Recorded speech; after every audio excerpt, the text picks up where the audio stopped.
This is the regular meeting of the Mobile City Council, Tuesday, March the 7th. Please stand for our invocation led by Pastor Dr. W.A. James, Grace and Truth Christian Fellowship Church, and remain standing for the Pledge of Allegiance and a moment of silence following the pledge. May we pray. Eternal God, our Father, our Lord and Savior, we thank you for another sunset. Thank you for another sunrise on this beautiful Tuesday morning. We ask and pray for your favor, your guidance, and your understanding. Bless our coming in as well as our going out. God, our Father, man, our brother, Christ, our Redeemer. In Jesus' name, amen.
Roll call, President Small. Vice President Gregory. Here. Councilmember Penn. Here. Councilmember Carroll. Here. Councilmember Reynolds. Here. Councilmember Daves. Councilmember Jones. Here. Statement of rules. And good morning, everyone. It's good to see everyone this morning. Welcome to our March 7th meeting. At this meeting, we do have rules. At this time, I ask if anyone has any type of electronic device, please put it on the off or the vibrator position at this time. The off or the vibrator position at this time. Any person desiring to address the council must sign in indicating the resolution, the ordinance, appeal, or public hearing agenda item before entering the meeting. When addressing the council, the speaker must state his or her name and address. Any person desiring to speak to the council on a non-agenda item must contact the city clerk office no later than 2:00 p.m. the Thursday prior to the council meeting. The subject that he or she wishes to express to the council must be identified and pertain to the city of Mobile business. Any person who has not given proper notice to the city clerk office and wishes to speak on a non-agenda item will not be allowed to address the council. Each speaker is allowed 3 minutes to address the council. A bell will sound to indicate the end of 2 minutes. 1 minute remains for summarizing. The second bell indicates the time has expired. When addressing the council, there is to be no personal address to any individual council members. All statements are to be made to the chair, who will recognize any council member who wishes to respond. To maintain decorum, there will be no undue applause and a public outcry allowed. Madam City Clerk. Approval of minutes of February the 28th. Second. Been properly moved and second. Any discussion? All in favor? Aye. All opposed? Communications from the mayor's office. Yeah, Mr. President, the mayor is attending a different announcement, so he will not be present. So there are no communications from the mayor at this point. Sound like good news is coming later on this afternoon, right? Yes, sir. Yes, sir. I believe so, too. Madam Clerk. Monthly finance report.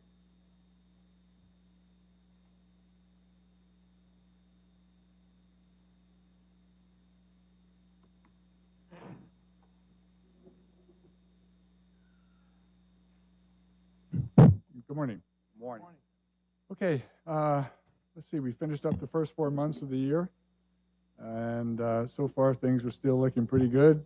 Give you an idea about revenues for the month. Tax revenues came in around $20.5 million versus a budget of 17.7, so we were about $2.7 million ahead of budget on tax revenue for the month. And year to date, we're at 69 million versus a budget of 64, so we're about $5 million ahead of where we thought we'd be on sales tax year to date. And also, just for those who sometimes track how we did last year, we're about $2 million better than we were last year, and for the month, and we're about $3 million better than we were last year at this time for the year. As far as total revenue goes, tax revenue so far this year, $16.7 million against a budget of 60. And year to date, we're at 137 versus a budget of 126. And then just to compare that to last year also, last year our total revenue for the first 4 months was 60 million versus the 66 that I mentioned.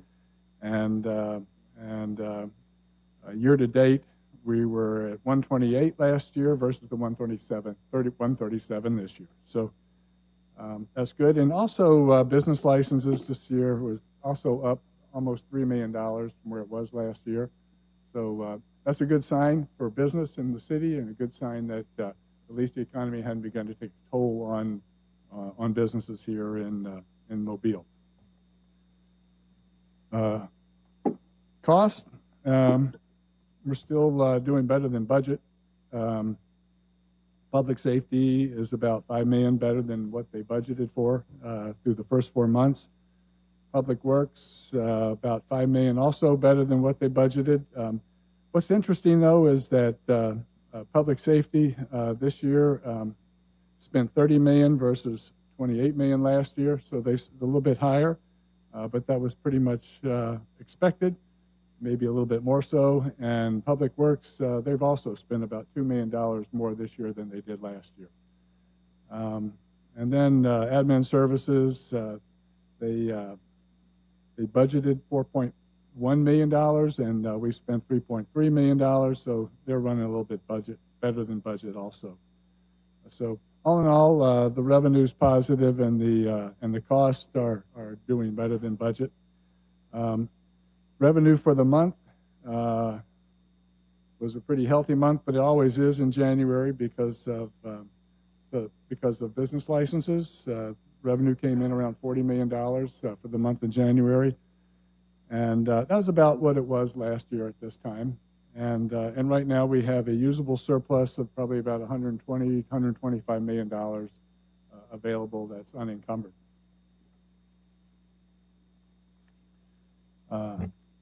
Just some general comments.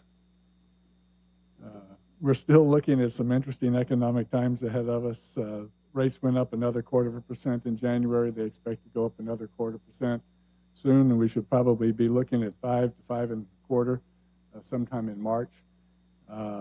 These are still the highest we've seen in a long time. Inflation has dropped a little bit, but it certainly seems to be stuck at around 6%. And that's kind of tough on people like, well, everybody across the city. But Jim DeLapp, I think he kind of feels it a little bit more than everybody else. And on the other side, though, unemployment is still pretty good.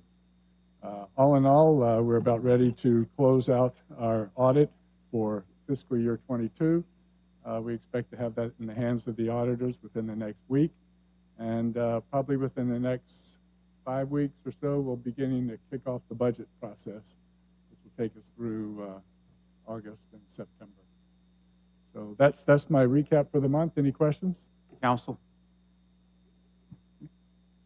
Okay. Thank you so much, Mr. Holt. Adoption of the agenda. Second. And properly moving second. Any discussion? All in favor? Aye. On opposed? Agenda's adopted. Appeals, we have requests for waive the noise ordinance on April the 7th on Moffett Road, March 11th on Dexter Avenue, March 17th on Dolphin Street, March 17th on North Cedar Street, Bienville Square on March the 25th, and April the 7th in Bienville Square, Spanish Plaza, and Cathedral Square. So moved. Second. And properly moving second. Any discussion? All in favor? Aye. All opposed? Appeal passes. Public hearings today is a public hearing to rezone property located at 1459 Montlamar Court from B2 and B3 to B3. This open up the public hearing for this particular said item. Is anyone present that would like to address the council? If so, you may come down to the podium and state your name and your address. Is anyone present? If not, This public hearing is closed. Presentation of petitions and other communications to the council. Mr. President, Mr. Reynolds. I'd ask for consent to allow our district attorney to be moved up the list and maybe speak first for us.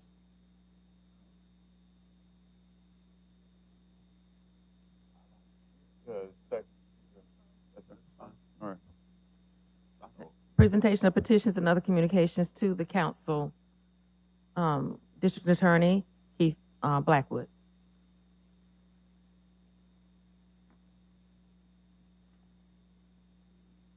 Thank you, Mr. President, Madam Vice President, members of the council for having me here this morning. I want to thank the mayor, Chief Barber, and the entire administration for advocating for additional funding for my office. I want to thank the members here for considering that funding. The district attorney's office is a state agency. We're the only agency not fully funded by the state. That's not just here, that is everywhere. And I provided you all with a document that you should have received in your inbox yesterday that describes the problem that we have statewide. It should be noted that though we are a state agency, myself and my office are 100% dedicated to serving this community, this county. This money is not being sent to support the citizens of Montgomery County or of Limestone County or of Madison County.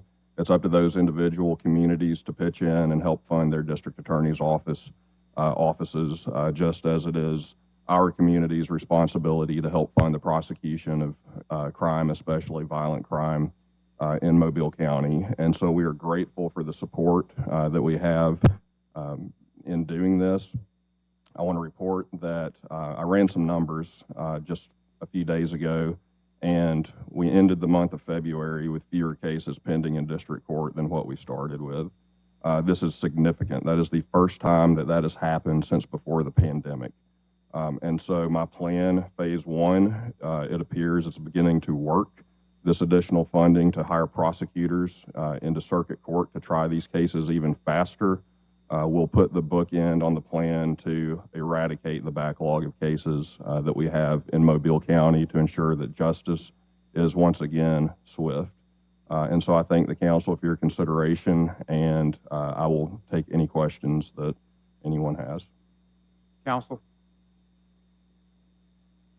I would like to really hear from the administration, and we understand that this is bad law, but some of us have been receiving phone calls from citizens asking, we're taking so much money out of the treasury of the city and not really taking care of some of the neighborhoods, but we're giving it to the DA office.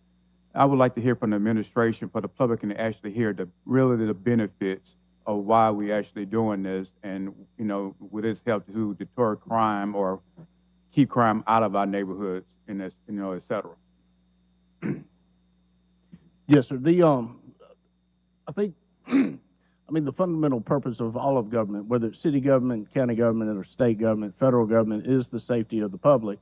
And whenever we see that we have a situation that we certainly couldn't have seen coming, the pandemic, which we were already in a backlog before that, and we know that. And there's some huge challenges we face in our criminal justice system in getting the proper funding. The city did the same thing, as well as the county, for the court system for about 4 years ago, until we finally got the legislators to allocate the money to replace the funds that the city and the county were putting into the system. It's definitely something that I think it is the biggest, single most function of government is to ensure the safety of the public. The quicker we can move these cases, just so you know, we've had some people on lockdown for over 5 years in Metro Jail awaiting trial. We finally put the technology into the courtrooms, and we've got our jury trials going again. And we've got to have the prosecutors staffed up to be able to really move those cases. And so, again, in the interest of public safety, the interest of justice itself is to move these cases through and get these jury trials going. And so we think it's very important.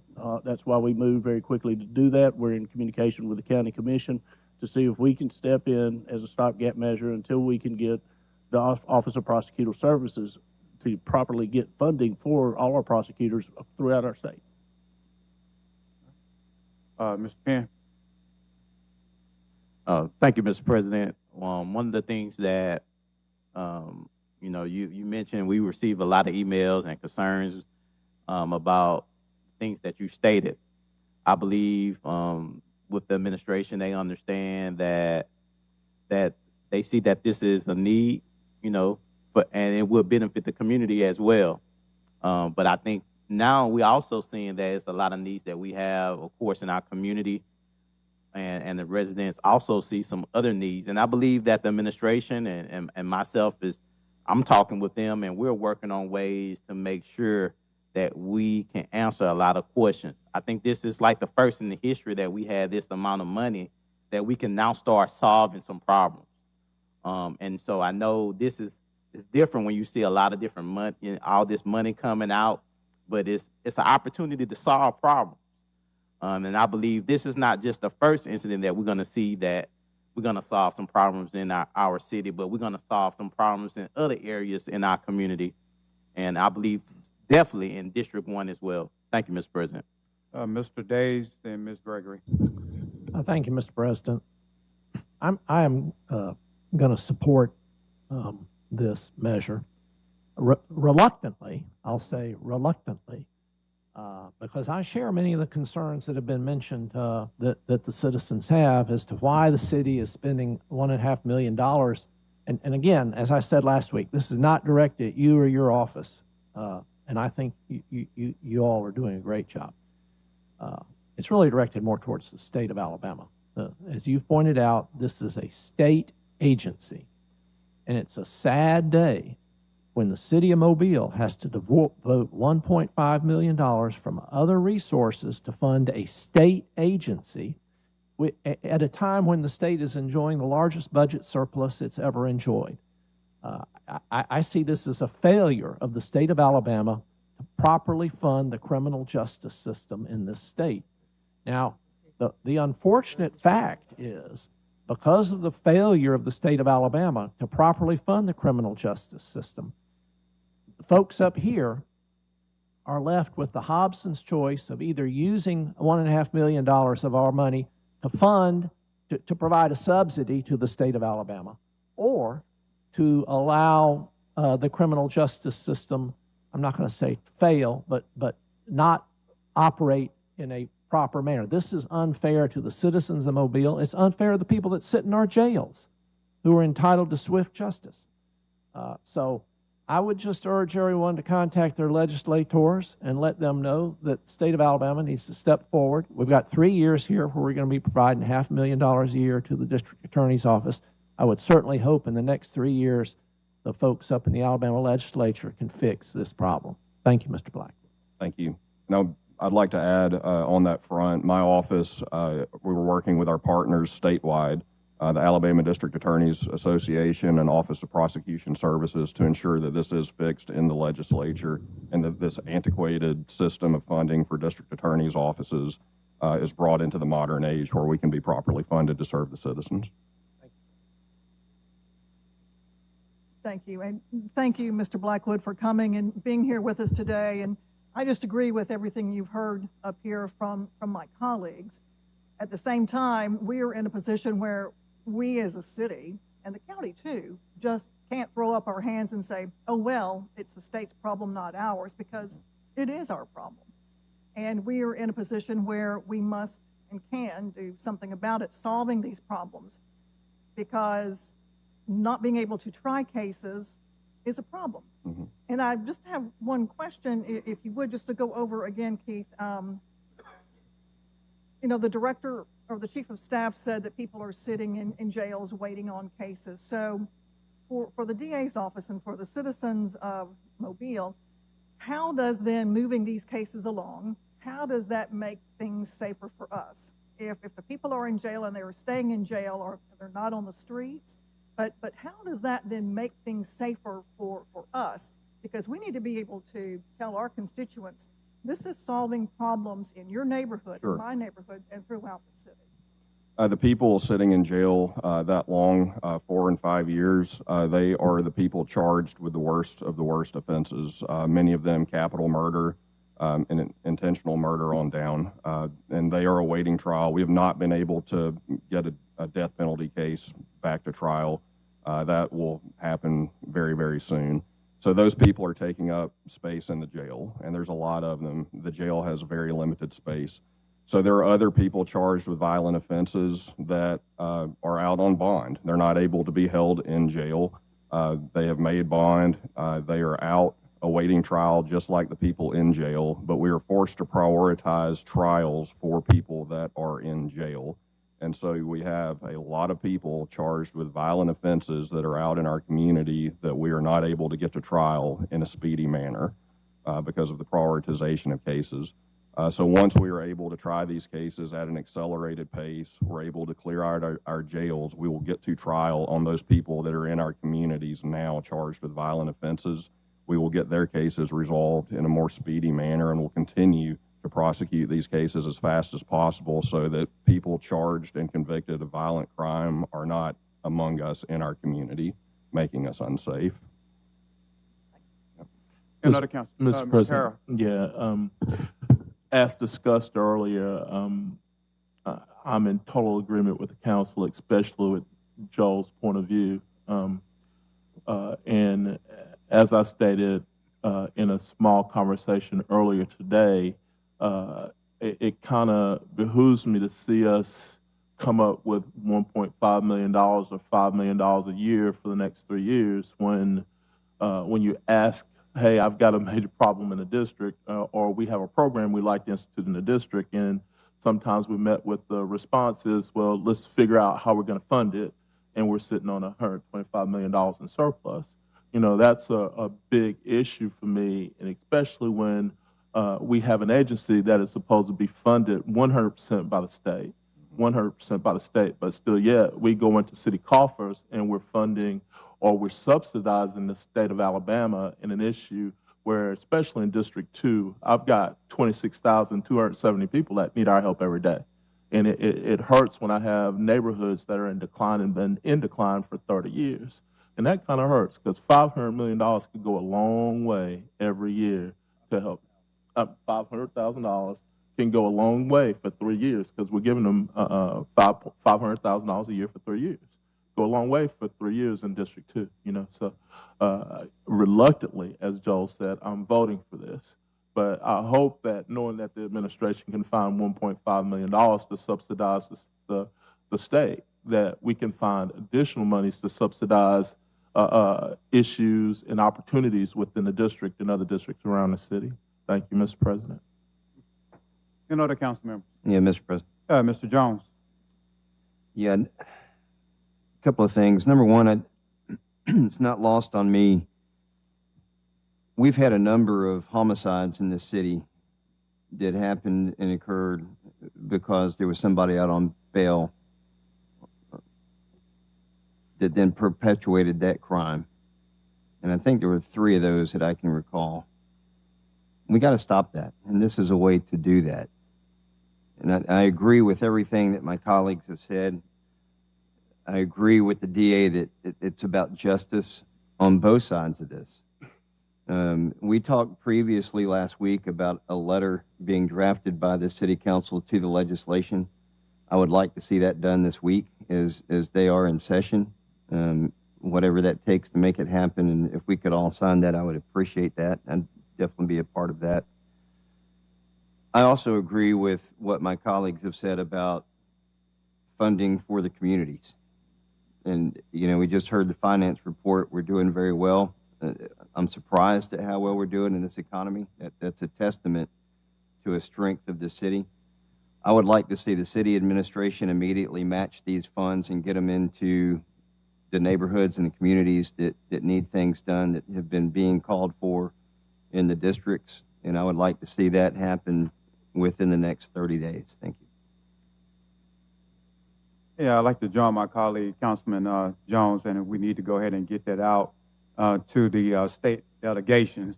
And also, I'd like to urge the citizens, too, to contact our state delegation. You know, I made a statement on last week, every day, every single day. I'm not a gambler. I don't even play the lottery. But every single day, money leaves out of Alabama. It goes to Florida. It goes to Georgia. It goes to Mississippi. And it goes to Tennessee. Every single day. And now, you have but the city up here trying to support a state agency. I mean, we need funding for the DA office. We need funding for education. We need funding for infrastructure. Why can't we just not just put lottery and casinos and, here in Alabama and just keep the money at home, And again, I really believe that we need to really talk to our state delegation and say, hey, look at our priorities. Because again, every single day, money is leaving Alabama going to other states. Okay? We appreciate you so much for coming down, and good luck. Thank you so much, Mr. President. Mr. President, Yes. just another quick comment, something that Ms. Gregory touched on, is that Metro Jail right now, I just want to remind the City Council that the City of Mobile funds 35% of that Metro Jail. We are approaching $11 million in our share alone to fund that system that is overcrowded at the time. A lot of the people that are being housed there need to be in the state custody. And so the quicker we can get these trials, I think you'll see a huge impact, not only on public safety, and not only on justice, but on the cost of running that jail system on prisoners that really should not be here. And I do want to remind you that Mr. Blackwood made a good point that we've got violent offenders out on the street that need to get to trial before they commit another violent offense and just add to the crowding of the jail. One of the other points is that we are using a NISE law successfully this year. We've never had that before, which means we're holding violent offenders until trial without bail. And so this is much needed to get rid of this backlog, get them out of our system, and get them into state custody. I just wanted to make those points. Thank you. Madam Clerk. Reverend Bobby Brown. It's not present. Pastor W.A. James.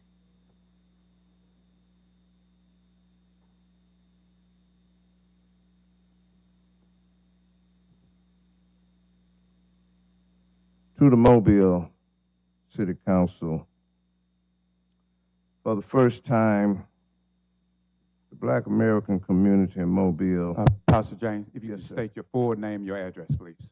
Full name, Pastor Willie A. James III. Address 507 Patton, Patton Avenue, Mobile, Alabama 36603, District 2. Thank you. Amen. To the Mobile City Council, for the first time, the Black American community in Mobile is the purposes of finally being properly represented in city government. Following the 2020 census, the city was required by law to add a fourth district, which gave the community the opportunity to elect a candidate of their choice. But now many of our citizens are deeply concerned that we're about to lose that seat before it is even realized and more. We have heard from the members of this council that they will prevent the Black American vote from being diluted. But if the city council votes to allow a referendum on any of the current proposed annex plans, you actually have no way of guaranteeing the Black American vote will not be diluted. In fact, analysis of the current maps show that if you vote for any of the current plans, there's no doubt the vote will be diluted, and the Black American community will not only lose the ability to elect a Black American mayor, but will lose the fourth and maybe even a third council seat. This is because you know that your vote is to allow the county residents to vote on whether to come in. You can't choose which neighborhoods come in. In addition, we know that the Black majority American neighborhood that the mayor is using for diversity in his maps previously voted against being annexed into the city. So if the council votes for any of the current annexation proposals, there is no doubt it will be a very off-balance influx of white American residents. We must do better than that for our community so that we are properly represented in city government, and finally have a real opportunity to thrive. I'm standing here not just a resident 65 years in District 2, but 5 years Vice President, Mobile County Democratic Conference, 7 years President of the NAACP Religious Affairs, 25 years Alabama Democratic Conference. Thank you for your time. Thank you for listening.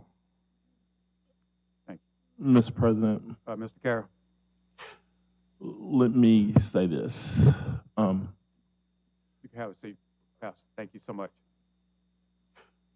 The city of Mobile, with its current 184,000 people in it, is, let me say it like this, the economic engine, not just for Mobile County, but also a metropolitan area that encompasses some of Baldwin County. It also reaches as far north as Calvert and some of Escambia County with the opportunities it produces. The city of Mobile, in order to do that, has to have a substantial revenue source, and a revenue source that is perpetual and regenerating. And it can't be limited to the current resources that we already have. So growth is important to the city. So when I say that, the city of Mobile gave $33.5 million to TK. It didn't come from Pritchard.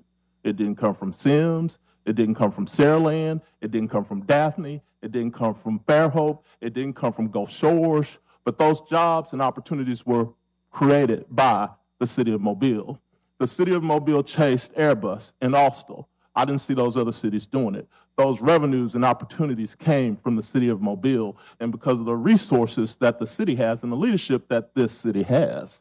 So when you talk about growth and opportunity for gainful employment for people that look like us, then it seems like the city of Mobile is doing a great job there. And for us to have a voice and live here, then we have to have an opportunity for employment, a way to pay for housing, a way to revitalize neighborhoods, a way to continue the capital improvements that we've done. And without that growth, we don't get there. Now, if we want to, we can allow for the surrounding municipalities to encompass us and trap us to where we're only limited to the resources that we already have. Then the only way that we can do it is to go up. But in our city, we don't have that many places to go up and go sky high to create the number of apartments that we need to balance the population. So we have to grow. Growth is essential to the city. It's essential to the voices of the people that live in the city, including people that look like us. I know that. I am challenged every day in my mind with what I know about the existing population based on, quote, the 2020 census. That's why redistricting done first was so important, because even if we do an annexation based on the Voting Rights Act, Section 2, we can't go backwards on District 4. So that's a misconception. So let's not mislead the people. District 4 is not going backwards in population. It's not. So let's mislead the people in the city of Mobile. Growth is essential to our population. It's essential to our revenue right now. It's essential to our future. And it's not just because we want to be the largest city. It's because we also need the opportunities of revenue generating opportunities that fuels our opportunity to chase other opportunities that are employment, neighborhood growth, continued capital, and at the same time, continue to have our budget the way we have it right now. So I really appreciate the statements that are being made. I fought 1,000% for a 4th district based on population in the 2020 Census Act or response. And that's why it was so important to do it first, because I knew we couldn't go backwards. So that 4th seat, we're not going to lose that. But we do have to do something to encourage, to grow from within and from without. Thank you, Mr. President. Mr. President, Mr. Reynolds. just a point of clarification. I believe what Councilman Carroll when he was referring to District 4, I think he was actually referring to District 7. Oh, I'm sorry. The fourth. Yeah, The fourth district, the fourth minority district. No, let me clarify that so I can speak it to a third grader. The fourth black district. all right. The fourth district that is majority black, Ms. Gregory, is what I meant. District 7. Yes. All right. Mr. Madam President. Clerk, do I hear someone else? Yeah, Mr. President. Mr. Jones? Yeah, I applaud the comments made by my colleague. I think they're spot on and accurate. And what I hope everybody realizes is this discussion on annexation is, I hear all these arguments about today and the demographics today. This discussion is not about today. This discussion is about 20 years from now. This discussion is about 30 years from now, 50 years from now. And if you go back and rewind the clock to 1987, when Scott Johns lived out in the area that we're looking at annexing right now, there were a whole lot of folks that those communities were 98, 99% white. Go out there today, and just the opposite is true. Look at the demographics of Baker High School back in 1985 when my wife was there, and look at the demographics today. Things change, and there's a historical push to those areas of this county, and the demographics will continue to change because people want what that area has to offer with more land, newer houses, newer communities, newer shops, newer retail, access to the interstate to get downtown, et cetera. So this is not talking about today. And we can sit here and throw demographic numbers of what's in front of us today, but those things will change dramatically within the next 15 to 20 years. What we're doing is giving us a hope for the future to do all the things that Councilman Carroll just laid out with future growth and future strength for this city that will impact every district in a positive financial manner. Thank you. Madam Clerk? Ryan McMillan.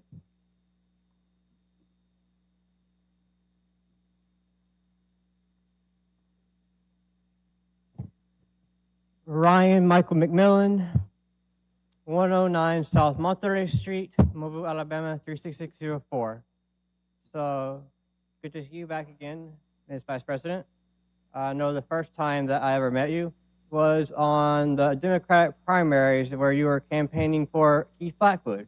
And I had said something to you. My bad. Oh, wait, wrong words. Excuse me. Yeah, direct everything to me. Go ahead. And, Okay. So, I'm very glad that he has said that about the state agencies and as well as the city. What it is that, well, it's for the United States of America, a government for the people, by the people. So there should be lots of collaboration between all the different parties involved. There shouldn't be people just going around each other's backs and doing things or just shorthanded or different ways, or outdated methods, such as where the cigarette tax had to be raised to 21 years of age, so then we didn't have enough people dying to support the money that was going into the DA's office. So it is very great that we have more prosecutors on there who are able to get rid of some of the backlog of cases. And as to not embarrass anybody or Mr. call McMillan, anybody in particular. Yeah, Mr. McMillan, I had to cut you off. You signed up about abuse of power.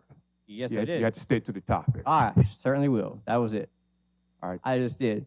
All right. So now with Mr. Blackwood here. Wait, that's all you can talk about is abuse of power. I am. I'm about to. Okay. So at Mobile County Metro Jail at around about 3:43 a.m., there is about 6 different cameras there that have very good acoustics and sound, as well as a couple other microphones there that I made certain that the person in the window heard every single thing that I said, and I told them the story about what happened, so that the people who really ought to look at what really happened and went on should go and check out that footage there, which I was told that the state can ask for it and be able to subpoena it from the jail. So then the mayor will have his information that he needs to go about and look at the abuse of power, which is luckily in that instance that I mentioned at the jail staff was actually across county lines where people from Mobile Police Department and people from Bruton Police Department abused their power and put me in jail and issued warrants for my arrest just for fun because they went to high school with my husband, ex-husband. And that type of thing is just like what's personal and what's work should just be kept separate. That shouldn't be the same. So that minute for your time has expired. Thank you so much, Ms. McMillan. All right. Thank you. Then. Mr. President, Yes, Ms. Gregory. since Mr. McMillan brought my name up and said that he met me while I was campaigning for Mr. Blackwood, I just want to set the record straight so that people can hear. He did not meet me while campaigning for Mr. Blackwood or anyone else. I don't remember meeting you anywhere except down here, but I certainly was not campaigning for anyone. Okay. Madam Clerk. Thomas Mitchell.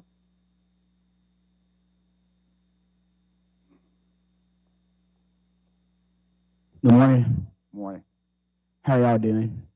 Today I will be speaking on my name is Thomas Mitchell. My address is 109 South Monterey Street, and today I will be speaking on abuse of power.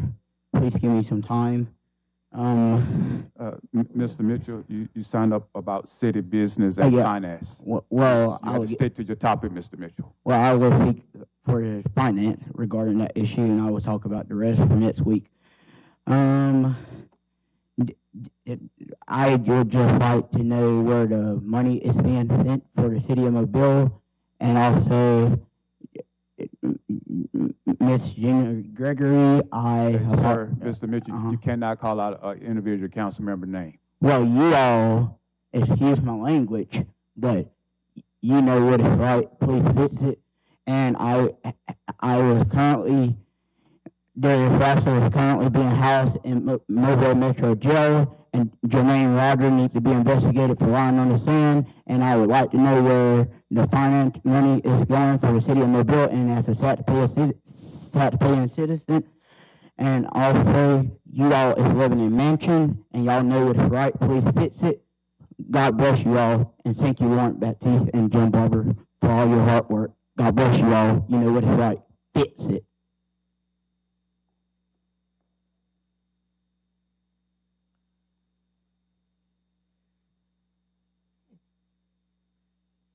Mayor Simpson. Good morning. Morning. How's everybody doing this morning? You can tell I've got a little bit of laryngitis, so I'll try to speak into the microphone. The reason I was late this morning was I had the opportunity to attend a very exciting announcement at Mobile International Airport. We have just announced today that Avelo Airlines will be flying out of Mobile International to a direct flight to Orlando, which is a very exciting opportunity for our citizens to take advantage of. And when you hear that it's only cost $29 to fly to Orlando, that should get you to, I think that got my attention anyway, but they're very excited about being in Mobile. And these are not regional jets that they're flying. These are big jets that they're flying. And the inaugural flight will be May 31st, And the $29 is just for, I don't know how many days that will last, but you can go on their website and probably start booking flights to Orlando. And if I recall right, the flights will leave on Thursdays and return on Sundays. For those who are wanting to take their children on vacation, you know, that tees it up for a perfect weekend opportunity. So again, very excited about that. And we're the 22nd state to have a velo, which says a lot from my perspective of the hard work that Chris Curry and the board at MAA and Chairman Mazel are doing on focusing, trying to bring these low-cost carriers to Mobile so that we have more options for flights. So anyway, that's why I'm late, but I was glad to be there. Today, I'd like to switch horses there just for a second and say also in the city of Mobile, we are very, very fortunate to have so many organizations that are plugged into trying to make sure that the quality of life of our young people is maybe something they wouldn't find somewhere else. And so I'm just going to call out the names of these organizations for those of you that are here. If you will stand up if I call your organization out and just remain standing until I get to the end. So, and I know Lucy Gafford's here, and in a moment, Lucy, I'm going to present you this. So that would be the Mobile Arts Council. They please stand. The Alabama Contemporary Arts Center, Excel Academy, and the Boys and Girls Club of South Alabama, Gulf Coast Ethnic and Heritage Jazz Festival, Mobile Opera, Mobile Symphony Orchestra, Mobile Museum of Art, the Mobile Ballet, the Pack Theater Company, and the Mobile County Public School System. So I'm going to read this proclamation, but let's give them a big round of applause for what they do. Y'all may be seated. Thank you. Okay, y'all can be seated. And Lucy, if you'll just come to the podium, and I'll bring this to you in just a moment. So the proclamation reads, whereas the arts include dance, music, media arts, theater, and visual arts contribute powerful educational benefits to all elementary, middle, and secondary school students, and whereas we all have a responsibility as community members and citizens of Mobile to encourage arts education to all students by giving students a deeper understanding of the multicultural values and beliefs, creating a virtual space for children to view and appreciate art and cultures. And whereas our national leaders have acknowledged the necessity of including arts experiences in all students' education, and whereas support should be given to all teachers of the arts as they work to strengthen arts education in their schools and communities, now therefore I, William S. Stimson, the 108th Mayor of the City of Mobile, do hereby proclaim March 2023 as Youth Arts Month in the City of Mobile and urge all citizens to take interest in and give support to quality school arts programs for their children and all of our children. Thank you.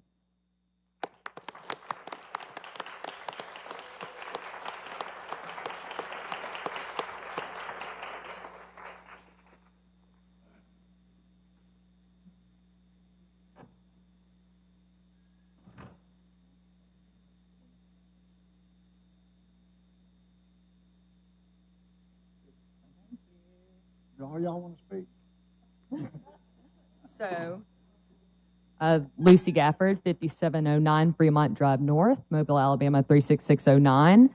And on behalf of the Mobile Arts Council and our partners, I thank you all for recognizing the importance of arts education through Youth Art Month. I've taken this opportunity to very briefly highlight some of the wonderful work that our arts organization members that are here with us today are doing to improve the quality of life and education in Mobile. I've got just a one-pager that I'm hoping to share with you guys. I hope you all take a moment to read about the impactful programming that these arts and cultural organizations provide to our community. Thanks again to Alabama Contemporary Arts Center, Mobile Museum of Art, Marcus Johnson Summer Jazz Camp, Mobile Opera, the Symphony Orchestra, Pack Theater Company, Opportunity for Entertainers and Performing Arts, MCPSS, Excel Academy, and Mobile Ballet for attending today's meeting. And as of this year, we at the Mobile Arts Council have started a new program, Amp Up Arts Mobile, which will be working with the State Council on the Arts in our public schools to increase arts educational opportunities in the school system where there is currently very limited access. This program will cover all forms of art, and we look forward to working with many of the organizations that are here today to connect professional artists with area schools in need of creative enrichment. All of us here today are always looking for new opportunities and partnerships for youth programming. This includes, of course, financial support, venues for performances and classes, art exhibition space, and assistance in spreading the word about our services to parents and schools. Please do not hesitate to contact us if you want to get more involved. You can read, like I said, more today on the document provided. I have a contact from each organization on there, and you can always find more on our arts directory at mobilearts.org. And lastly, we just always need to remind ourselves and others that the arts create spaces of creativity, well-being, and social healing. They build confidence, empathy, critical thinking, and allow for us to think outside of the box. All these skills serve students throughout their lifetimes, in the classroom, on the stage, and beyond, regardless if they pursue the arts professionally. So thank you for your time again this morning, and happy Youth Art Month.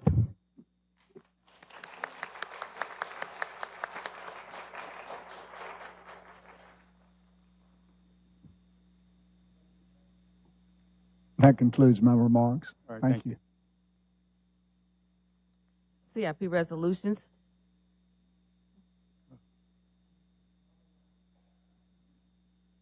Robert Adams, 1071 Southern Way, Mobile.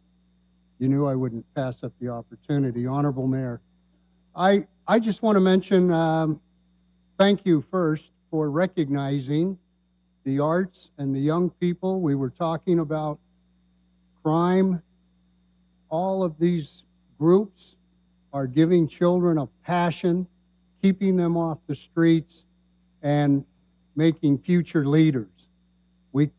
I appreciate the way we coordinate with each other, Boys and Girls Club, the symphony, the schools. But I just wanted to mention there are over 300 students right now at Mobile Ballet from all ages. And what I just wanted to bring up was something that you're well aware of, economic development. As you well know, and as with the mayor just talking with a group, businesses want to know, well, what is there in the arts? What can Mobile offer me in the arts? And I feel that Mobile Ballet, Boys and Girls Club, all of them are doing their very best to show that we have a vibrant arts community. So with that, oh, one other quick mention. Councilmember Gregory is going to start taking salsa lessons. I'm here with Israel Rodriguez, so be prepared for some entertainment soon. All right, Thank you very much. Thank you. I'm afraid entertaining is probably the correct term. Mr. President. Yes, Mr. Mayor. That does prompt one more remark. What Mr. Adams said about economic development and companies looking at what you're doing culturally in your community is spot on. I had an opportunity to meet the chairman of the board of Otokampu, who happened to be Finnish. First trip to Mobile, I was at the Chamber of Commerce, engaged in a conversation. He said, Mayor, tell me about your city. So I started what I would consider, the normal things I think people would want to know. And before I said 2 or 3 sentences, the vice chairman of the board interrupted me and turned to the chairman and said, I don't know if he called him chairman or what he said. He said, but they have the ballet, they have the symphony, they have opera. I mean, he went down through all the arts. And the chairman turned to me and said, Mayor, that's all I needed to know. And I went, oh my gosh. But that's all he was interested in. And he was the chairman of Otokampu. So you're spot on, Bob. Madam Clerk. CIP resolutions held over. 21229, authorized contract with Harris Contracting Services, Inc. for improvements to James M. Sills and Hackmeyer Parks. So moved. Second. Been properly moving second in discussion. All in favor? Aye. All opposed? Item passes. Resolutions held over. 01230, authorized agreement between the City of Mobile and South Alabama Regional Planning Commission. So moved. Second. Been properly moving second in the discussion. All in favor? Aye. All opposed? Item passes. 01231, authorize intergovernmental agreement between the City of Mobile and the Mobile County District Attorney's Office. So moved. Second. Been properly moved and second. Any discussion? All in favor? Aye. All opposed? Item passes. Okay. 08232, approve purchase order to Dana Safety Supply for Chevrolet Tahoes. 08233, approve purchase order to Lift Now Automotive Equipment for a tire changing machine for Municipal Garage. 08234, approve purchase order to Mike Huffman Equipment, Inc. to replace gasoline piping at Municipal Garage. 08235, approve purchase order to Emergency Services Consulting International for Code 3 Strategist Emergency Operations Modeling Software Setup and 1-year subscription. 08236, approve purchase order to Ward Apparatus for Rescue Truck. 21237, authorized contract with Ceasefire Business Solutions for voice over Internet Protocol, telephone service, and support. 21238, authorized contract amendment with Watkins AC Struck Design, Inc. for Mardi Gras Park. 21239, authorized contract with Arena Fire Protection for fire alarm systems inspections and testing at various city locations. 21240, authorized contracts with Thompson Consulting Services and Tetra Tech, Inc. for post-disaster debris removal, monitoring, and consulting services. 25241, accept permanent sidewalk easement needed for citywide sidewalk repair and maintenance. 37242, consider approval of a certificate of public convenience and necessity to 1065 to operate a shuttle service. So moved. Second. Been properly moved and second. Any discussion? All in favor? Aye. All opposed? Item passes. Ordinance is being introduced, 64011. By council rules, this will lay over for 1 week. Consent resolutions being introduced, 09245 through 60254. Move to waive the rules in order to consider the resolutions as read. Second. Been properly moved and second. Any discussion? All in favor? Aye. All opposed? Rules suspended. 09245, transfer funds from Capital Improvement Fund to Capital Improvement Fund to complete funding for the video wall at Central Precinct. 37246, recommend approval to the ABC Board for issuance of a lounge retail liquor Class 2 license to Sip and Smoke Package on Cottage Hill Road. 58247 and 248 are declaring weeds noxious and assessing cost for removal of weeds, groups 1641 and 1635. 6249, 250, 251, 252, 253, and 254 are determining appropriations to the Providence Foundation Festival of Flowers, Dog River Clearwater Revival, Inc., Infirmary Foundation, Inc., the Village of Spring Hill, Inc., Drug Education Council, Inc., and Orchard Elementary School serves a public purpose in approving payment. So moved. Been properly moved and second. Any discussion? All in favor? Aye. All opposed? Item passes. Resolutions being introduced, 01255 through 6265. Per council rules, these resolutions will lay over for 1 week. Call for public hearings. 41266, call for public hearing to consider approval of a certificate of public convenience and necessity to Lee Anthony Clark to operate a shuttle service scheduled March 21st. And 41267, call for public hearing proposing an amendment to Tax Increment Financing District 1 in the City of Mobile, authorizing the preparation of an amendment to the Tax Increment Financing District 1 plan, authorizing the President of the City Council to perform certain actions required by Alabama law, and directing the publication of this resolution scheduled March the 28th. So moved. Second. Been properly moved and second. Any discussion? All in favor? Aye. All opposed? Public hearing is called. Announcements. District 6, Councilman Jones.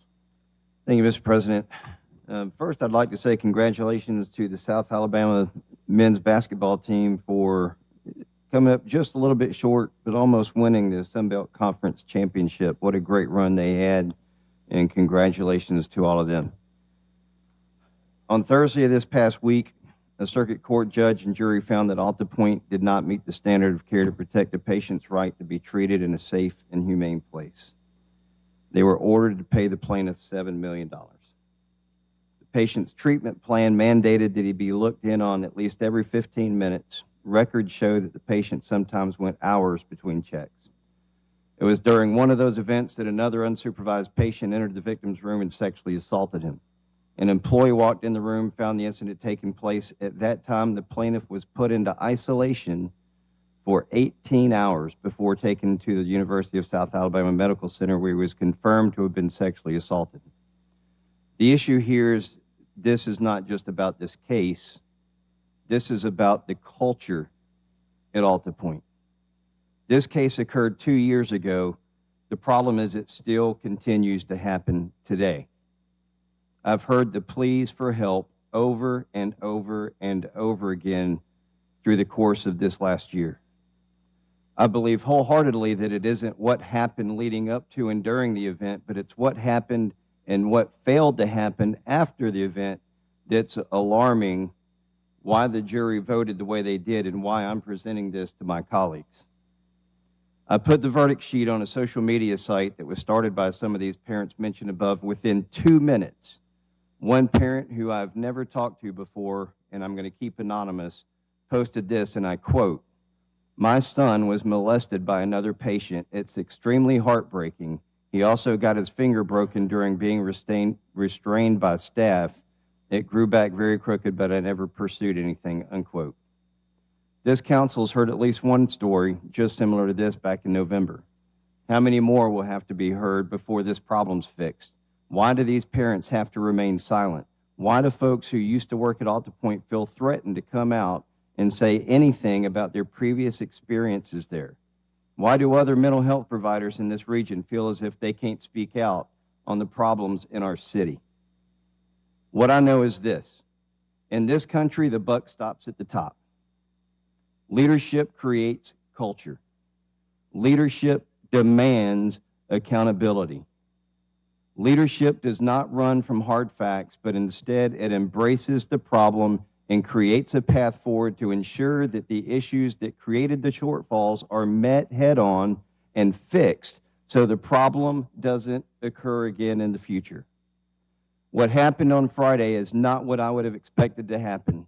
The CEO of Alta Point came out with this statement, and I quote, "We sympathize with the patient and their family. This incident, as alleged, is not something any of us would allow to happen.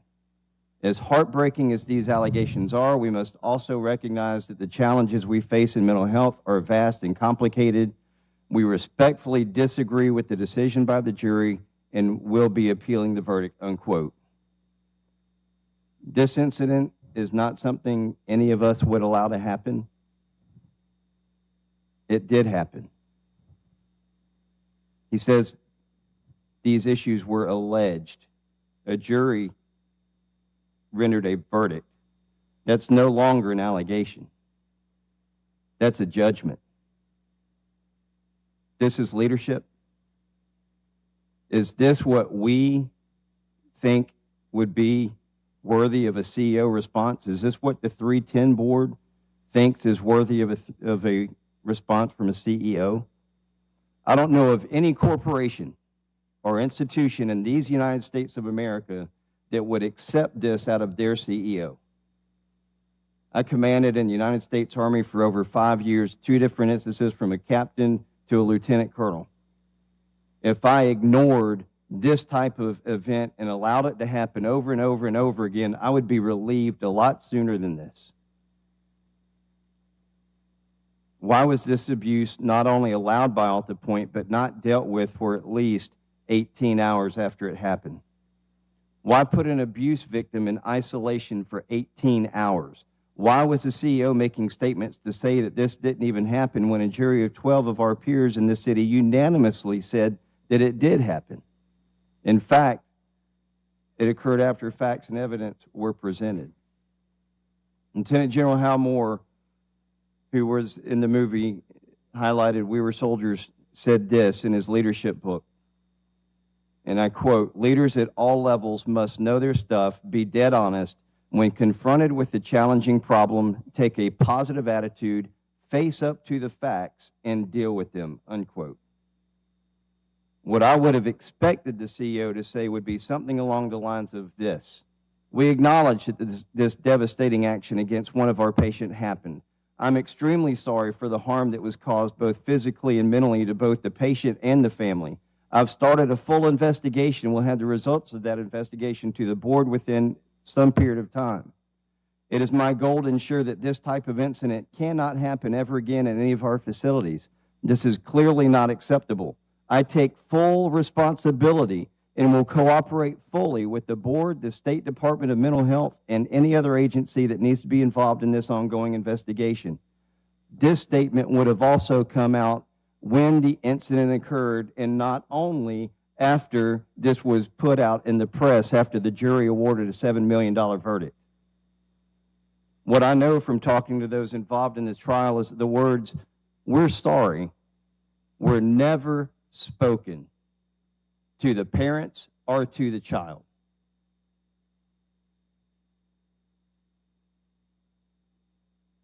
Instead, representatives from Alta Point attempted to assess blame back on the parents and the child. That's anything but leadership. The biggest issue I have with all of this is that Alta Point is the only mental health provider in our region that folks can go to for help. The only one.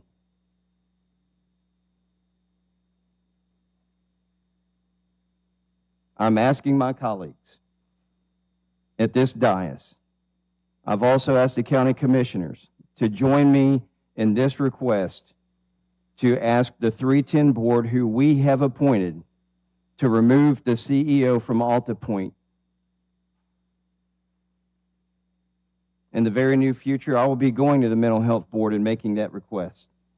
I would hope that it comes with the full authority of this city council.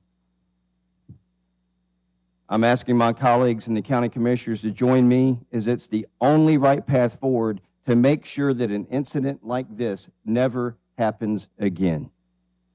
In addition, I've contacted state legislators. They'll be going to the Alabama Department of Mental Health requesting the same things. This must stop, and the only way to get this to stop is to deal with it from a leadership perspective. Thank you, Mr. President. Thank you, Mr. Jones. District 4, Councilman Reynolds. No announcements. District 4, Councilman Reynolds. No announcements. District 1, Councilman Penn. No announcements. District 2, Councilman Carroll. Thank you, Mr. President. Hopefully the PFM study will be completed soon. I'm hoping maybe within the next 2 weeks. I'd like to hear some type of status and update on that from the administration at this time, if we could get it from maybe the mayor, the chief of staff, Mr. President. Yes, sir. We had a telephone conference call with PFM last week, got them some more information they were asking for. Revenue Department was on the phone with them yesterday, answering the rest of the questions they had about the revenue side of it. I'll be contacting, there's another conference call tomorrow to make sure that we've gotten them everything. The way they kind of described it, if we can wrap up all of their questions this week, then it should be another 2 weeks. They should be able to file the report with City Council. There was a public request that we post some of the questions on the website that they were asking of us, and in detail, I haven't seen that up yet. Could we honor that request this week, please? Yes, sir.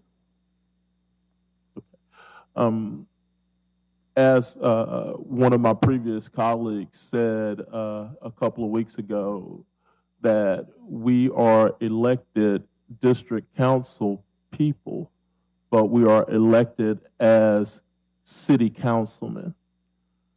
It is our jobs as city councilmen to make this city the best city it can be.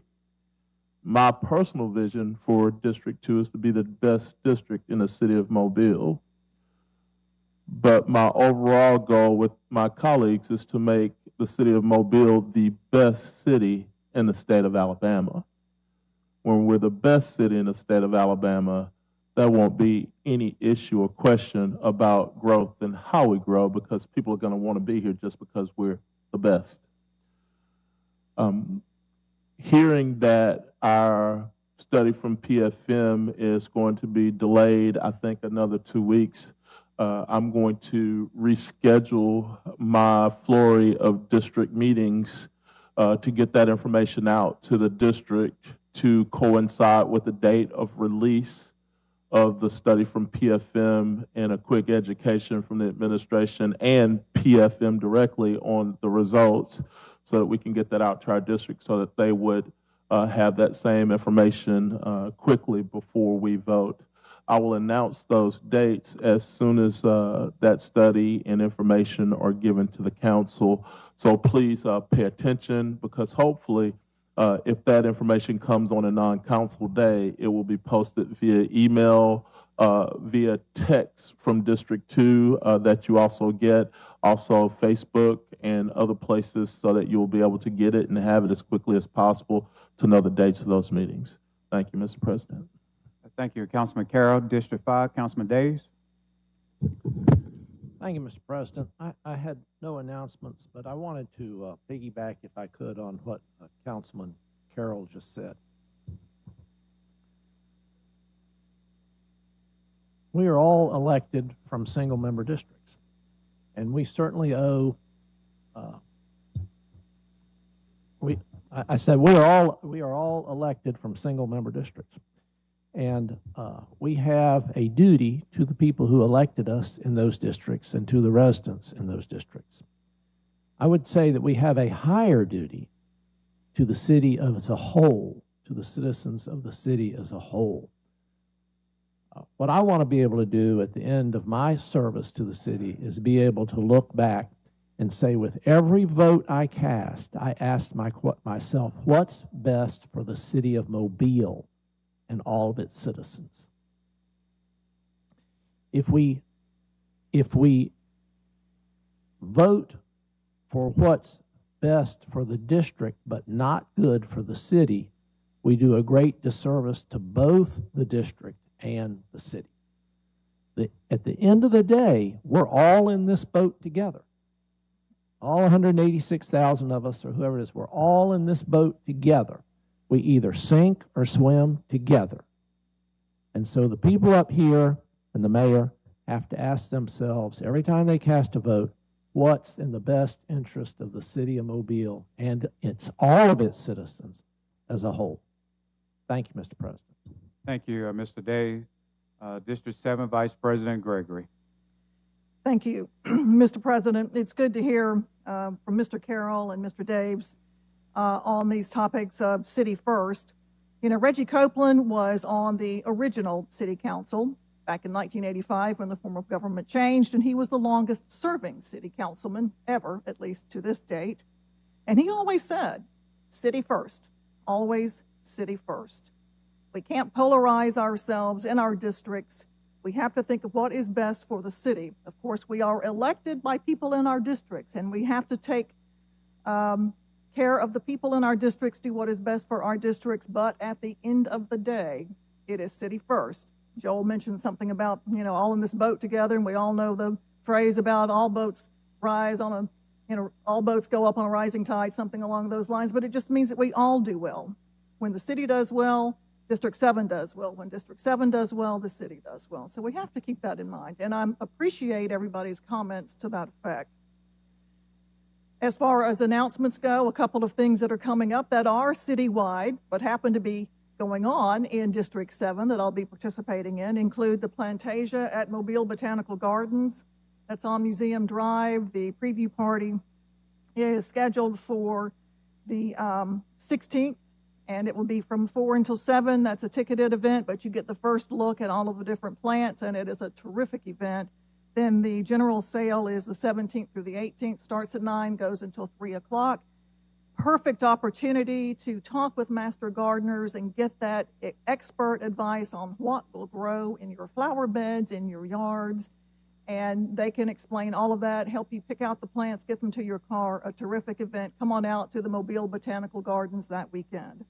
Also coming up in District 7 at the grounds on the 18th is one of my favorite events, and that is the Chocolate Festival.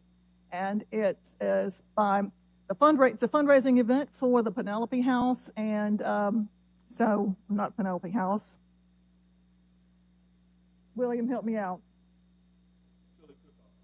Yeah, it is. Okay, I'm sorry. I just mine. Penelope House, sorry about that. It is Penelope House, and it's the Chocolate Festival, and judged last year, get to judge again this year.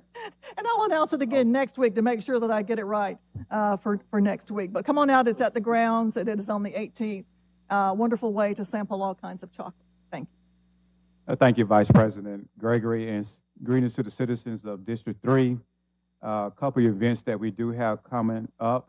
On Thursday, March the 23rd, 2023, we're going to have a meeting talking about investing into the Maysville and Oakdale community that will be held at the Revelation Baptist Church at 6 o'clock p.m. Planning on sending out some letters to the neighborhoods to invite all the citizens in the Maysville and also the Oakdale community to come out on Thursday, March the 23rd at Revelation Baptist Church at 6 o'clock p.m. And on Saturday, April the 8th, 2023, at the Gilliard Elementary School located on Dolphin Parkway, we will have our annual District 3 Easter egg hunt. Again, that will take place on Saturday, April the 8th, 2023 at Gilliard Elementary School at 3 o'clock p.m. And we'll have more announcements following up in the weeks to come. Anything else from this council? Anything from the administration? Motion to adjourn. Properly